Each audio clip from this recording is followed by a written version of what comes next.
అప్పుల బాధలు వెంటాడుతున్నాయా? అయితే 6 JVR వారి జాతిరత్నాలు ధరించండి. రైట్, బ్రేకింగ్ న్యూస్ చూస్తున్నాం మనం టీవీ స్క్రీన్ పై. వైసీపీ అధినేత మాజీ సీఎం వైఎస్ జగన్మోహన్ రెడ్డి నిన్న కర్నూలులో ఎమ్మెల్యే విరూపాక్షతో ములాఖత్ అయ్యారు. సో ఈ సందర్భంగా ఏపీ ప్రభుత్వం పోలీసులపై జగన్ ఆరోపణలు చేశారు. సో ఆయన ఆరోపణలపై ఇప్పుడు కర్నూలు జిల్లా జైలు సూపరింటెండెంట్ వేణుగోపాల్ స్వామి రెడ్డి స్పందించారు. జైలు నిబంధనల ప్రకారమే జగన్ ఫోటోను తీసుకుని ములాఖత్కు అనుమతించామని స్పష్టం చేశారు. ఆయన సరిగ్గా ములాఖత్ సమయంలో అమర్యాదగా ప్రవర్తించలేదని వేణుగోపాల్ రెడ్డి చెప్పారు. మాజీ సీఎం హోదాకి భంగం కలిగించలేదని వెల్లడించారు. ములాఖత్కు వచ్చే ప్రతి ఒక్కరి ఫోటో తీసుకోవడం తప్పనిసరి అని తెలిపారు. ఆయన ఫోటో కూడా అలాగే తీసుకున్నామని వెల్లడించారు. జైల్లో ఉన్న ఎమ్మెల్యే విరూపాక్షి ఆయన తమ్ముడు శ్రీరాములను కలుస్తానని జగన్ కోరారని తెలిపారు. ఈ ప్రిజన్ సాఫ్ట్వేర్ ప్రకారం ఎంతమంది ముద్దాయిలను కలుస్తానంటే అన్నిసార్లు ఫోటో తీసుకోవాలని చెప్పుకొచ్చారు. సో ఈ విధంగానే మాజీ సీఎం జగన్ ఫోటోను 2 సార్లు తీసామని వెల్లడించారు. ఏ అధికారి సిబ్బంది కావచ్చు జగన్ గౌరవానికి భంగం కలిగించే విధంగా ప్రవర్తించలేదని వేణుగోపాల్ రెడ్డి స్పష్టం చేశారు. ఒక్కసారి జగన్మోహన్ రెడ్డి గారు అయితే జైలు సూపరింటెండెంట్ మీద జైలు అధికారుల పైన చేసిన ఎలిగేషన్స్ ఒకసారి పీసీఆర్ ప్లీజ్. ఒక మాజీ ముఖ్యమంత్రి నేను అవమానించడం కోసం కెమెరాలో లోపలికి పోవడానికి వీడియో తీస్తారు. వీడియో ఒకసారి ఫోటో తీసుకుంటాడు. మామూలుగా ఎవరైనా కూడా కూర్చోబెట్టి లోపలికి తీసుకొని పోయి కూర్చోబెట్టి ఎవరికైనా కూడా ఫోటో తీసి పంపిస్తారు. ఫోటో తీసి తర్వాత పంపిస్తారు. కేవలం నన్ను అవమానించాలని ఇలా సేడిజం చూడు ఎలా ఉందో, సేడిస్టిక్ మెంటాలిటీ చంద్రబాబు నాయుడు గారికి ఎలా ఉంటుందని చెప్పడానికి చెప్తా ఉన్నా. నన్ను గ్రిల్ బయట నిలబెట్టించి గ్రిల్ బయటనే ఫోటో ఇలా తీస్తున్నారు. నేను అడిగినా ఇది మామూలుగా అందరికీ ఇదే మాదిరిగానే తీస్తారా అని. ఎందుకనంటే మా ప్రభుత్వ హయాంలో రిఫార్మ్స్ తీసుకొచ్చినాం. పీపుల్ ఫ్రెండ్లీ పోలీస్ స్టేషన్ ఏర్పాటు చేసినాం. పోలీస్ స్టేషన్కి ఎవడైనా వచ్చినా కంప్లైంట్ ఇవ్వడానికైనా కానీ ఇంకొకటికైనా కూడా కూర్చోబెట్టి కర్టసీ ఎక్స్టెండ్ చేసి చిక్కటి చిరునవ్వుతోనే కంప్లైంట్ తీసుకునే వ్యవస్థను మేము తీసుకొచ్చినాం. పీపుల్ ఫ్రెండ్లీ పోలీస్ స్టేషన్ మేము తీసుకొస్తే ఇక్కడ అవమానించే కార్యక్రమం ఎవరికి మాదిరిగా చేయరంట. నేను అడిగిన సూపరింటెండెంట్ను ఏమన్నా అందరికీ ఇదే మాదిరిగానే చేస్తారా అని. లేదు సార్, అందరినీ మామూలుగా అయితే కూర్చోబెడతాము, మీరు కాబట్టి నిలబెట్టించి మాదిరిగా చేయాలా అని చెప్పి ఆదేశాలు వచ్చినాయి సార్ అంటాడు. ఏమి సేడిజం అంటే ఇది. నేను చంద్రబాబు నాయుడు చెప్తా ఉన్నా, రేపు పొద్దున ఎల్లకాలం మీ ప్రభుత్వమే ఉండదు చంద్రబాబు అని చెప్పి గట్టిగా చెప్తా ఉన్నా. ఏదైతే మీరు ఇస్తున్నారో ఇవే రేపు పొద్దున పనులు అవుతాయి. ఏదైతే తప్పుడు సాంప్రదాయాన్ని మీరు మొదలెడతా ఉన్నారో ఇవే రేపు పొద్దున రెండింతలై మీకు చుట్టుకుంటాయని చెప్పి చంద్రబాబు నాయుడు గారికి గట్టిగా వార్నింగ్ ఇస్తూ ఇవాళ చెప్తా ఉన్నాను. చూస్తా 2 ఏళ్ళు అయిపోయింది. కళ్ళు మూసుకొని కళ్ళు తెరిచేసరికి మరో 3 ఏళ్ళు కూడా అయిపోతుంది. దాని తర్వాత మాత్రం ఇదే చంద్రబాబు నాయుడు గారికి చెప్తా ఉన్నా, వెన్నుపోటు పార్టీకి నాయకుడిగా ఉన్న చంద్రబాబు నాయుడు గారికి చెప్తా ఉన్నా, ఈ మాదిరిగా తప్పుడు కార్యక్రమాలు ఏదైతే చేస్తా ఉన్నావో, తప్పుడు విత్తనాలు నాటుతా ఉన్నారు. ఈ విత్తనాలు రేపు పొద్దున చెట్లు అవుతాయి. ఒక తప్పుడు వ్యవస్థను మీరు క్రియేట్ చేస్తున్నారు. మానుకోకపోతే ఇవి మీకు చుట్టుకుంటాయి, రెండింతలాయి అని చెప్పి చంద్రబాబు నాయుడు గారికి గట్టిగా వార్నింగ్ ఇచ్చి మళ్ళీ చెప్తా ఉన్నా. సో అయితే ఇటీవల ఆలూరు నియోజకవర్గంలో నెమకల్లు చిప్పగిరి ప్రాంతంలో వర్గ ఘర్షణలు జరిగాయి. సో ఈ ఘటనలో టీడీపీ కార్యకర్తలు వైసీపీ నేతల మధ్య ఘర్షణ చోటు చేసుకుంది. సో ఎమ్మెల్యే విరూపాక్షి అండ్ ఆయన సోదరుడు శ్రీరాములపై SC/ST అట్రాసిటీ సహా పలు సెక్షన్ల కింద కేసు నమోదైంది. సో దీంతో విరూపాక్షి అండ్ శ్రీరాముల్ని ఇద్దరిని రిమాండ్ చేశారు. సో ఆయన జగన్మోహన్ రెడ్డి గారు పరామర్శించారు జైలుకి వెళ్ళి. అరెస్ట్ అయ్యి కర్నూలు జిల్లా జైల్లో రిమాండ్ ఖైదీగా ఉన్న విరూపాక్షి అండ్ ఆయన సోదరుణ్ణి కలిసేందుకు ఇటు పార్టీ పరంగా మేము హామీ ఉంటామని భరోసా ఇచ్చేందుకు జగన్ జైలుకు వెళ్ళారు. కూటమి ప్రభుత్వం రాజకీయ కక్షాదింపు చర్యలలో భాగంగానే అక్రమ కేసులు బనాయించి అర్ధరాత్రి వేళ దౌర్జన్యంగా విరూపాక్షిని అరెస్ట్ చేసిందని జగన్ మండిపడ్డారు ఈ సందర్భంగా యాక్చువల్గా. సో ములాఖత్ సమయంలో తనను మాజీ సీఎం అని చూడకుండా గ్రిల్స్ బయట నిలబెట్టి 2 సార్లు ఫోటోలు వీడియోలు తీసి అవమానించేలా ప్రవర్తించారని జగన్ తీవ్రంగా ఆగ్రహం వ్యక్తం చేశారు. ఏపీలో రెడ్ బుక్ రాజ్యాంగం అమలవుతుందని, ఎల్లకాలం ఇదే ప్రభుత్వం ఉండదని, అధికారులతో సహా అందరూ చట్టానికి జవాబుదారీగా ఉండాలని హెచ్చరించారు. అయితే జగన్ వ్యాఖ్యలపై కర్నూలు జిల్లా సూపరింటెండెంట్ వేణుగోపాల్ రెడ్డి స్పందించారు. నిబంధనల ప్రకారమే ఫోటోలు తీసామంటూ కూడా, ఎందుకంటే ఆన్ రికార్డ్స్ ప్రకారం ములాఖత్కు వచ్చే ప్రతి సందర్శకుడి ఫోటో తీయడం తప్పనిసరి అని ఆయన రిమాండ్లో ఉన్న ఇద్దరిని, విరూపాక్షి అండ్ శ్రీరాములు కలిసేందుకు అనుమతి కోరడం వల్ల రూల్స్ ప్రకారమే 2 సార్లు ఫోటో తీసామని ఆ యొక్క సూపరింటెండెంట్ స్పష్టం చేశారు.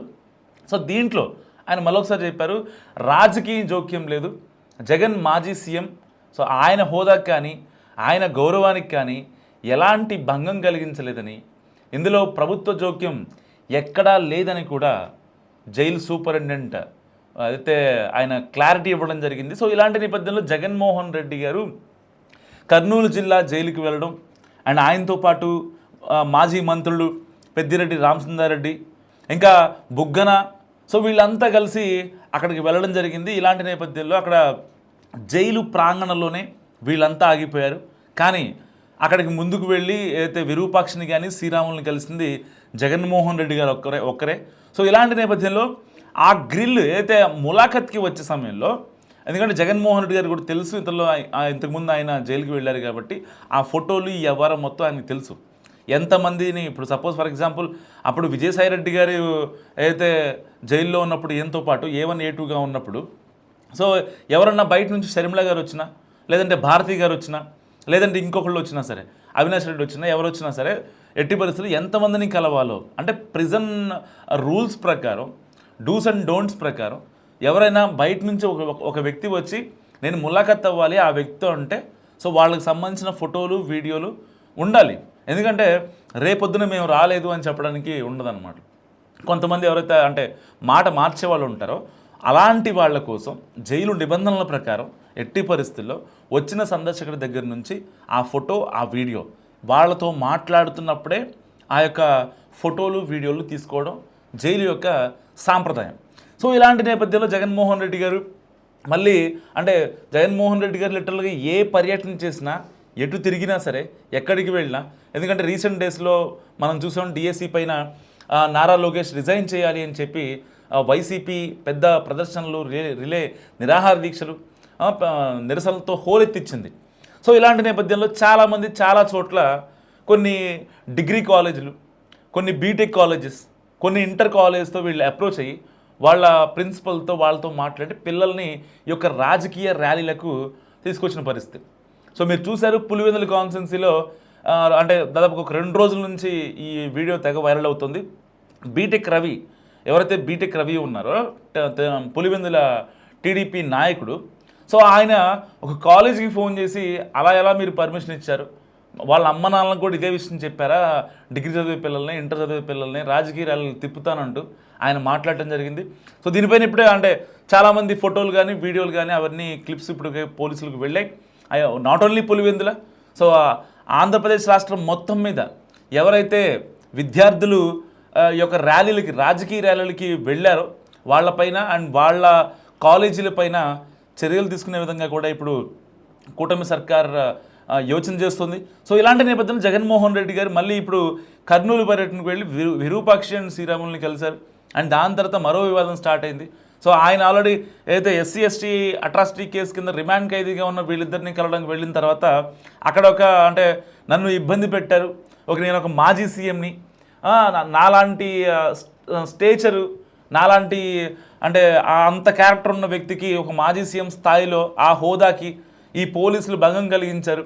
ఇదంతా కేవలం రెడ్ బుక్ చేసింది కూటమి సర్కారే చేసింది, లేకపోతే సీఎం చంద్రబాబు నాయుడు గారు చేశారు అని చెప్పి చాలా కరాఖండిగా మాట్లాడుకొచ్చారు జగన్మోహన్ రెడ్డి. సో దీనిపై సూపరింటెండెంట్ని డైరెక్ట్గా వెళ్ళి అడిగితే జగన్మోహన్ రెడ్డి గారి సాక్షాత్తు వెళ్ళి ఏందన్నా ఇట్లా చేస్తారా అంటే, లేదన్నా మిగతా వాళ్ళకైతే ఓకే కానీ మీరు కాబట్టి ఇట్లా చేశారు అని చెప్పి, మాకు ప్రభుత్వం నుంచి ఆర్డర్స్ వచ్చాయని చెప్పి సూపరింటెండెంటే చెప్పారంటూ కూడా అంటే డైరెక్ట్గా పోలీసులపైన, జైలు అధికారులపైనే ఆయన నిందలు వేయడం జరిగింది. సో మరి జైలు అధికారులు లేకపోతే ఆయన ఆల్రెడీ అన్ని లోపల తీసుకెళ్ళి ములాఖత్ చేయించారు. As per do's and don'ts ప్రకారం వాళ్ళ నిబంధనల ప్రకారం ఒక ఫోటో తీసుకున్నారు, ఒక వీడియో తీసుకున్నారు. అండ్ ప్రశాంతంగా ఆయన్ని ములాఖత్ అవ్వనిచ్చి వాళ్ళకి ధైర్యం చెప్పనిచ్చి అండ్ బయటికి వచ్చిన తర్వాత వెంటనే బయట ప్రశ్నలు పెట్టి లోపల నన్ను ఇలా ఇబ్బంది పెట్టారు, నన్ను కలవడానికి ఇలా చేశారు, గ్రిల్ బయట నన్ను నుంచోబెట్టి ఫోటోలు వీడియోలు తీశారు. అంటే గ్రిల్ బయట కాకుండా మీరు ఆల్రెడీ ఎవరైతే రిమాండ్ ఖైదీగా ఉన్న వ్యక్తిని కలవడానికి వచ్చినప్పుడు మీకు అంటే ఒక ఏసీ రూముల్లోనో లేదంటే ఒక లాన్లోనో లేకపోతే ఒక పార్కుల్లోనో ఎదురు కూర్చోబెట్టి చేయరు కదా. వాళ్ళు ఖైదీగా ఉన్నారు, ఖైదీని మీరు ములాఖత్ చేయడానికి వెళ్ళారు. ఒక పార్టీ అధినేతగా, ఒక మాజీ సీఎంగా, పులివెందుల ఎమ్మెల్యేగా మీరు వాళ్ళని ములాఖత్ చేయడానికి వెళ్ళారు కాబట్టి ఇంకా ఒక ఖైదీతో ములాఖత్ విషయంలో ఇక్కడ గౌరవం ఏంటి, భంగం ఏంటి నాకు అర్థం కావట్లేదు. అంటే చాలామంది కామెంట్ చేస్తున్నారు జగన్మోహన్ రెడ్డి గారు మాట్లాడిన మాటలకి. వీళ్ళంతా కూడా ఏం చెప్తున్నారంటే అసలు ఒక ఖైదీని కలవడానికి వెళ్ళినప్పుడు ఇంకా మీకు అక్కడ గౌరవం ఏంటి, భంగం ఏంటి అని చెప్పి చాలామంది మాట్లాడతారు. సరే ఏదేమైనప్పటికీ అక్కడ రిమాండ్ ఖైదీయా లేకపోతే జస్ట్ ఆయన విక్టిమా ఎక్యూజ్డ్ అనే విషయాలు మనం పక్కన పెట్టుకుంటే రిమాండ్లో ఉన్నారు, ఆయన రిమాండ్ ఖైదీగా ఉన్నారు. సో ఇలాంటి నేపథ్యంలో ఆయన్ని ములాఖత్కి వెళ్ళడానికి ఎవరు వెళ్ళినా సరే ఈవెన్ పిఎం వెళ్ళినా సరే లేకపోతే వేరే దేశ ప్రతినిధి వెళ్ళినా సరే ఎవరు వెళ్ళినా ములాఖత్ అయ్యే విధానం అదే. జైలు రూల్స్ అండ్ రెగ్యులేషన్స్ ఎవరి కోసం మారవు. అంటే చాలామంది ఈ విషయాలు గుర్తుపెట్టుకోవాలి. జైల్లో మాకు గౌరవం దక్కలేదు. అసలు ఒక మనిషిగా పుట్టినోడు వెళ్ళకూడనివి రెండు ప్లేసులు, ఒకటి జైలు, 2 హాస్పిటల్. సో జైలుకి వెళ్తేనేమో పరుగు పోద్ది, హాస్పిటల్కి వెళ్తేనేమో ఇక మనం ఉండమో తెలియదు. సో ఏదేమైనప్పటికీ అంటే జోక్స్ అపార్ట్, సో ఏదేమైనప్పటికీ ఇక్కడ జగన్మోహన్ రెడ్డి గారు నాకు భంగం కలిగిందని ఆయన మాట్లాడిన మాటలకి ఇటు జైలు సూపరింటెండెంట్ అదిరిపోయే రిప్లై ఇచ్చారు. సో నన్ను అనవసరంగా బ్లేమ్ చేస్తున్నారు, ప్రభుత్వం నుంచి వచ్చిందని చెప్పి ఒక జైలు సూపరింటెండెంట్నే జగన్మోహన్ రెడ్డి గారు అపహాస్యం ఇట్లా అంటే ఆయన పరువు ప్రతిష్టలకి భంగం కలిగించేలా మాట్లాడటం మరి ఎంతవరకు మీరే అనుకుంటున్నారు? మస్తుగా కామెంట్ చేయండి. చూస్తూనే ఉండండి మన టీవీ.